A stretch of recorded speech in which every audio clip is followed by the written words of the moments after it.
"You probably don't remember me," he said softly, his eyes fixed on her, as if seeing a memory come to life.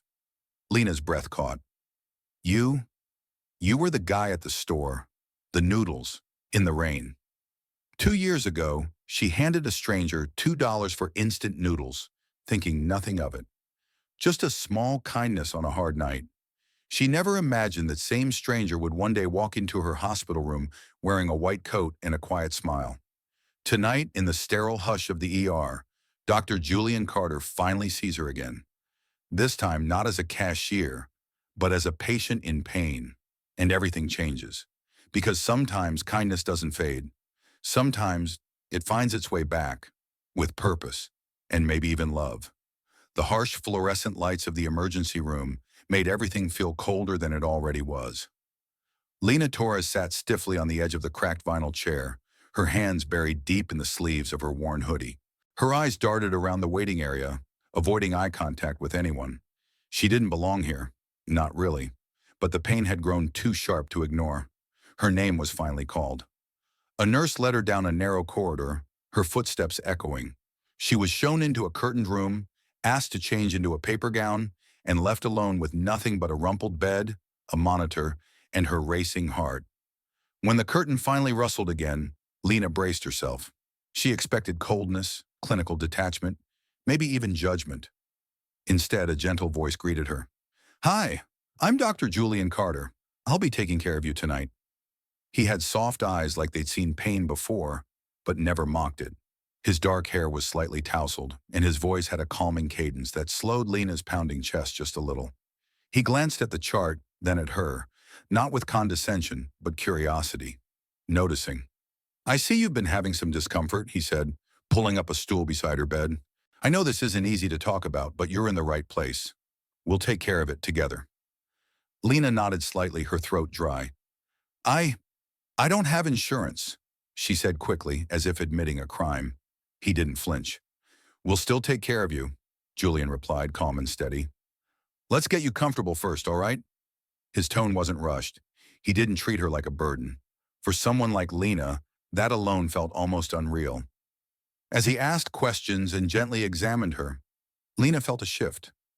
Not in her pain, but in the way she was being seen, treated like a human, like someone who mattered. She couldn't remember the last time that happened. "I know it's embarrassing," he said quietly, noting her hesitation. "But infections like this happen to more people than you'd think. It doesn't define you, and it certainly doesn't make you any less deserving of care." Lena blinked. That line hit harder than she expected. He wrote down a prescription, explained how to use it, and even noted some low-cost clinics for follow-up care. No lecture, no shame, just help. Before leaving, Julian glanced back. "You're going to be okay, Lena. Truly." And just like that, he disappeared behind the curtain, back into the flood of ER chaos. Lena sat in stunned silence for a moment. She hadn't expected kindness. She hadn't expected warmth. And she certainly hadn't expected to feel safe. Something about him lingered. Not just his face, but the way he looked at her.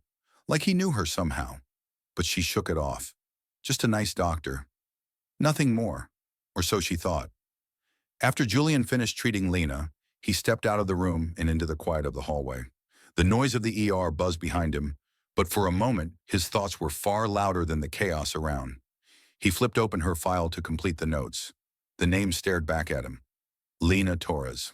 Something about it tugged at him. Not just familiarity, but a sharp, sudden ache. He had heard that name before. Years ago. Julian leaned against the wall, eyes narrowing. The memory came slowly, like a sun rising behind clouds. It had been a freezing night in early winter. He was a broke med student back then, barely surviving off the student loans and vending machine dinners. That evening, he had rushed into a corner grocery store after his shift at the hospital cafeteria, drenched in rain, his stomach growling. All he had wanted was a cup of instant noodles, a cheap, hot meal to get him through one more night of study and stress. But when he got to the counter and swiped his card, nothing. Declined. Again. He remembered the humiliation, feeling like the whole store could see his poverty, his failure. He started to stammer, reaching for his phone to check his balance. And then a soft voice interrupted the panic. It's just $2. We all have those days. He looked up to see a young cashier with tired eyes and a kind smile. She didn't ask questions. She just tapped her card, handed him the noodles, and nodded once. He remembered her name tag, Lena. He didn't say much. He had been too embarrassed, too overwhelmed. But he had walked out into the rain with tears in his eyes and a strange feeling in his chest. It wasn't just about the noodles. It was about someone seeing him, not as a burden, but as a person. When he got back to his dorm that night, he found the receipt still in his pocket. He should have tossed it, but instead, he kept it. He folded it carefully and tucked it into the back of his anatomy textbook, right between two chapters he hated. A tiny scrap of paper that reminded him that someone believed he was worth helping, even if it was only for noodles. That small act had kept him going during nights when he wanted to give up. He called it his $2 miracle. Now, years later, Julian's pulse picked up as he stood frozen outside room 12. It couldn't be a coincidence. The face, the softness in her voice, the gentleness in her eyes. Lena Torres. She was the girl from the grocery store. And now fate had brought her back, wounded, vulnerable, sitting in a paper gown under harsh hospital lights. This time he was the one in the white coat, the one with the power to help. Julian reached into the pocket of his lab coat and pulled out his wallet. Tucked behind his ID and emergency contacts, folded like a relic, was the old receipt, worn, faded, and barely legible. He had carried it all these years, a symbol of quiet grace, of how a small kindness can echo for years in someone's life. And now, it had come full circle. Julian looked back at the door. He wasn't sure what he'd say yet. Maybe she wouldn't remember him at all, but he would never forget her. Julian stood outside room 12 for a moment longer than necessary, one hand gripping the old receipt in his pocket like it was the key to something he hadn't dared open in years. He took a breath and stepped back inside. Lena was sitting up, fingers fidgeting with the corner of the hospital blanket. She looked better, less pale, more settled, but her expression still carried the weariness of someone who'd learned not to expect too much from the world. "How are you feeling?" Julian asked gently. "A little better," she said softly, glancing up. "The nurse said my results will be ready soon."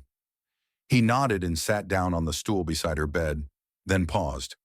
"Can I ask you something kind of strange?" he said, his voice lighter now, almost uncertain. Lena blinked. Okay.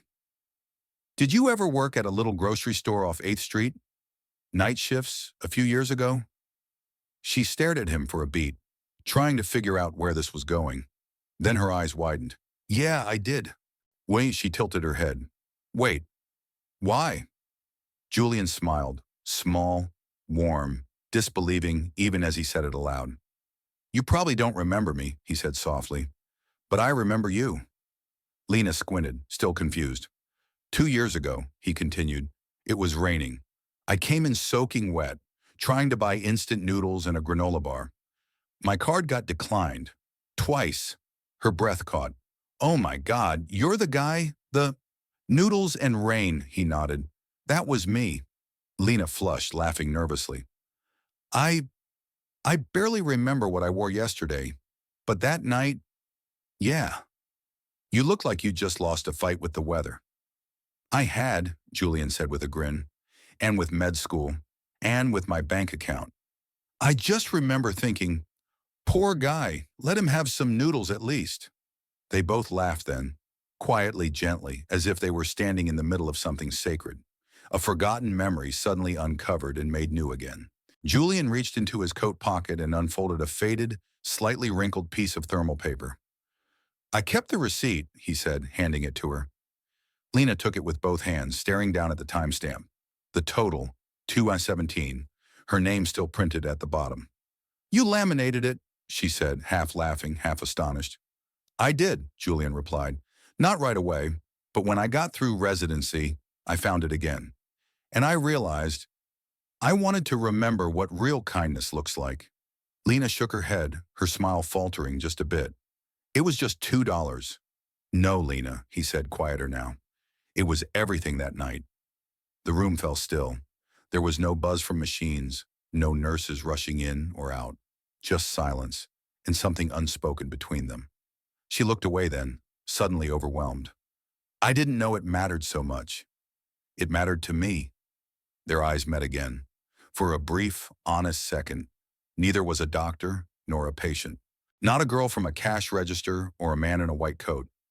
Just two people, remembering each other when it mattered most. But later that night, as Lena stepped out of the hospital with her prescription in one hand and that old receipt in the other, the warmth started to fade. The real world returned. She Googled him out of curiosity. Dr. Julian Carter, co-founder of a rising medical tech startup, Harvard MedNey, TEDx speaker, articles, interviews. He was someone. And she? She was still bouncing between two jobs, still driving a borrowed car, still 1 month behind on rent. What started as awe slowly hardened into discomfort. What am I even doing in his story? By the end of the week, Lena had convinced herself that the moment they shared was just that, a moment, nothing more. So she started skipping her follow-up appointments. She told herself it was because of work, the commute. The pain was manageable anyway. But the truth was simpler and harder. She didn't think she belonged in the world of people like Julian Carter. Even if once, she had been the only one who saw him when he felt invisible. The days after Lena's ER visit felt strangely calm, too calm. No collection calls, no looming emails demanding co-payments, no warning letters from the hospital. In fact, there was no bill at all. She thought maybe it got delayed or lost. But when the days turned into weeks, she began to suspect something more, something she couldn't quite explain. Then came the vitamins. A small brown package arrived at her apartment door, no return address. Inside, a bottle of high-quality women's vitamins, a warm tea blend for inflammation, and a handwritten card, for strength inside and out. You matter more than you know. She turned the card over again and again. No signature. Next came the email. Subject line, Community Health Support Scholarship, you've been selected. She stared at it in disbelief. It was a small grant, just enough to cover a health certification course she had once half-dreamed of taking.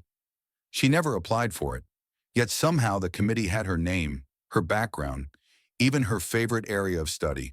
Her gut told her exactly who was behind it all, Dr. Julian Carter. But that realization didn't comfort her. It terrified her. Lena wasn't used to kindness without strings. Life had taught her that every favor came with an invisible hook. No one just gave, not like that.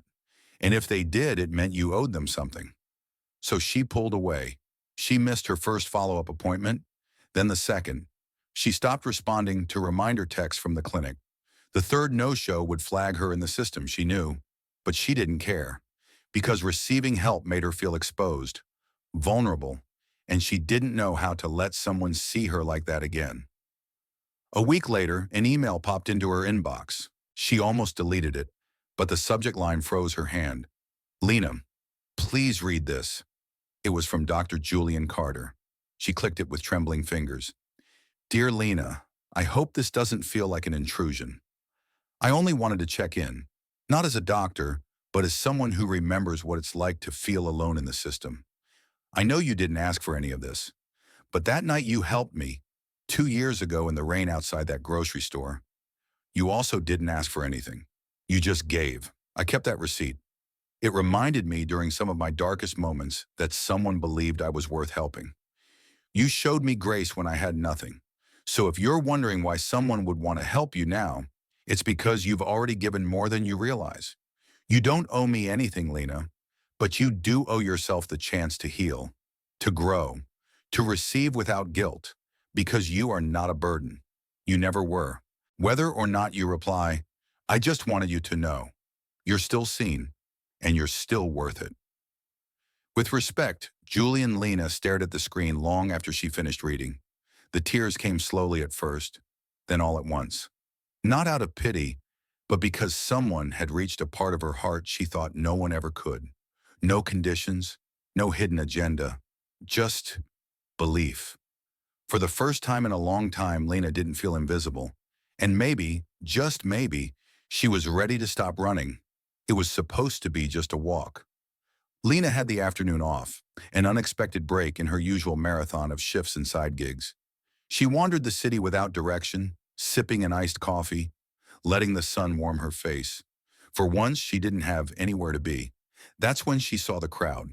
A small community health fair was set up in a park near Boyle Heights. Bright banners flapped above rows of tents.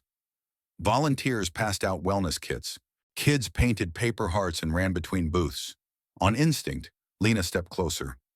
One large tent stood near the center, filled with mounted photos, an outdoor exhibit titled Healing Beyond Medicine, Stories That Heal. Curious, Lena walked through slowly, reading the captions beneath each image. One showed a teenage boy helping an elderly man with groceries. Another featured a nurse braiding a patient's hair. Another, a little girl comforting her sick mother in a clinic waiting room. They were quiet moments, ordinary snapshots. But each one hummed with something bigger: hope, connection, humanity. Then she stopped.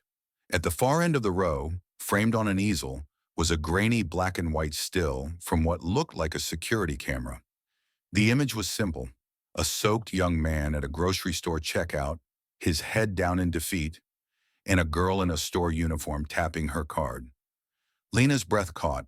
It was her. She recognized her posture, the faint blur of her name tag, the instant noodles on the counter. She hadn't seen this photo before, but she knew that moment like it was stitched into her memory. Her heart pounded as she read the handwritten caption beneath it. Sometimes healing starts when a stranger sees your hunger and doesn't look away. Lena stared at the image, stunned. She felt suddenly small and exposed, like someone had cracked open a secret she'd long buried.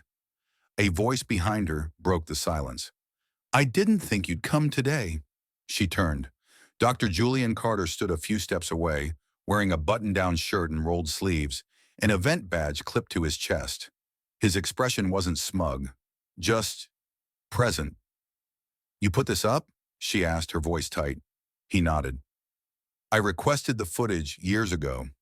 I never thought I'd use it, but when we started curating this exhibit, I knew that moment had to be here." "You're acting like I saved your life," she said, her voice cracking. "It was $2, it wasn't even good noodles." Julian smiled softly. "I was a broke intern who hadn't eaten in 2 days. But it wasn't about the noodles, Lena. It was about the fact that someone saw me and didn't treat me like I was nothing." She looked away, blinking fast. "I didn't mean to be anyone's hero." "You weren't," he said. "You were just kind. And that means more than you think." There was a long pause between them. Finally, she whispered, "Why did you keep the receipt?" Julian reached into his wallet and pulled out a laminated strip of paper. Thin, faded, and creased. He handed it to her like it was sacred. "I kept it to remind me why I became a doctor, why I started the community initiative. I needed something real to hold on to, something that wasn't about prestige or titles.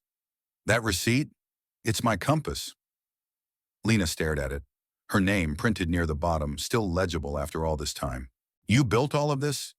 Because of that?" "I built it," he said gently, "because of what you made me believe was possible." Lena held the receipt to her chest, eyes burning again, but this time not from shame. "Would you—" Julian hesitated, then continued. "Would you ever consider working with us?" Lena blinked. "Me? We're expanding, building outreach clinics, mentorship, community education. We need people who get it, not just the medicine, but the struggle. People who've lived it. People like you." She looked at him for a long moment. "You really think I could do that?" "I think you already have." He extended his hand, not as a doctor, not as a founder, but as someone offering her a place at the table. And for the first time, Lena didn't flinch.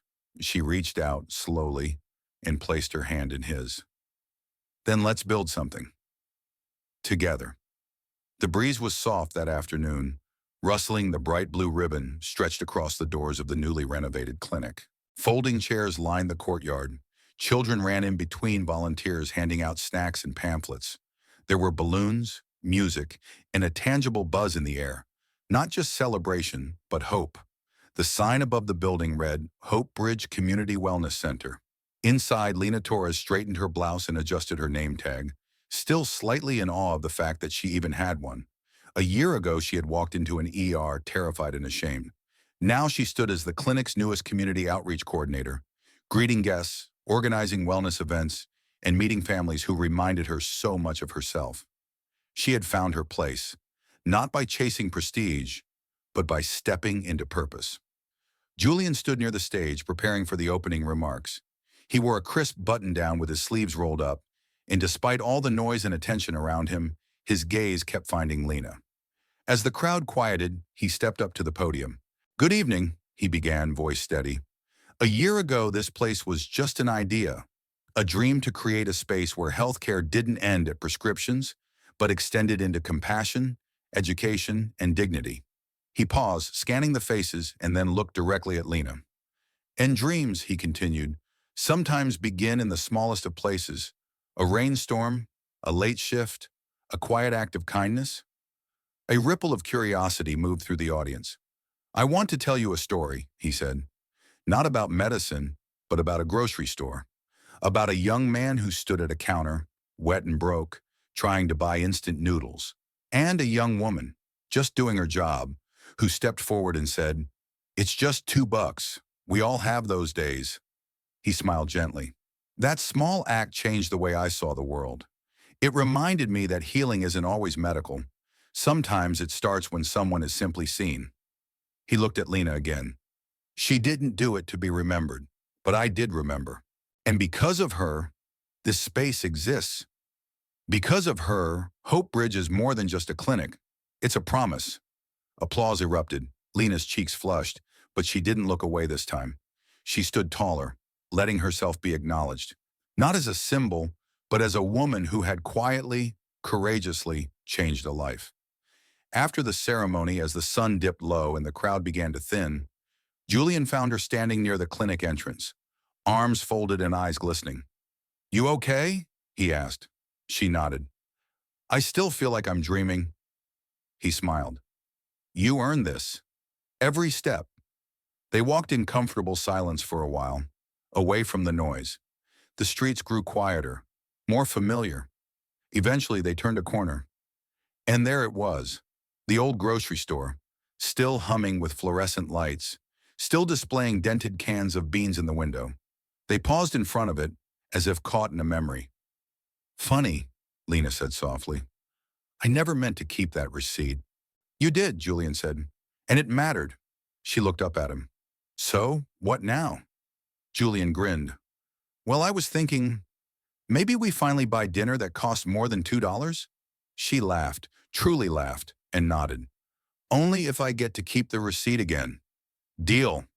They stepped inside together, past the checkout where it all began, past rows of ordinary things that once carried the weight of survival. This time, there was no rain, no shame, only a sense that maybe the hardest parts of their lives had led them right here. Lena didn't know what the future held, but she knew one thing. She would never see herself as small again, because the girl who once offered a stranger noodles in the rain had become a woman building bridges for others. And in her wallet, right behind her clinic badge, she would soon add one more receipt, not as a symbol of struggle, but of how far she'd come. And maybe, just maybe, of where love begins again. Sometimes it's not the grand gestures that change a life, but a quiet moment, a kind word, or $2 offered in the rain. Lena didn't expect anything when she helped a stranger that night, but what she gave, dignity, humanity, returned to her in ways no one could have predicted. In today's world, where so many feel unseen, unheard, and overwhelmed by systems too big to navigate, stories like Lena's remind us of a deeper truth. We all matter, and we all carry the power to lift one another. So here's the question we leave with you tonight. Have you ever been helped by a stranger or offered help, not knowing what it meant to someone else? Would you do it again, even if no one saw? We'd love to hear your thoughts in the comments below. What does small kindness mean to you? Have you ever had a $2 moment that stayed with you? Thank you for spending time with this story. If it touched your heart, even just a little, we invite you to like the video, subscribe to the channel, and turn on notifications so you don't miss the next story that might stay with you long after the screen fades to black. At Warm Soul Stories, we believe healing comes in many forms, sometimes through medicine, but more often through love, remembrance, and the quiet courage to care. Because in the end, kindness doesn't just change one life, it echoes through many. Until next time, stay warm, stay kind, and never underestimate the power of what you give, even when it feels small.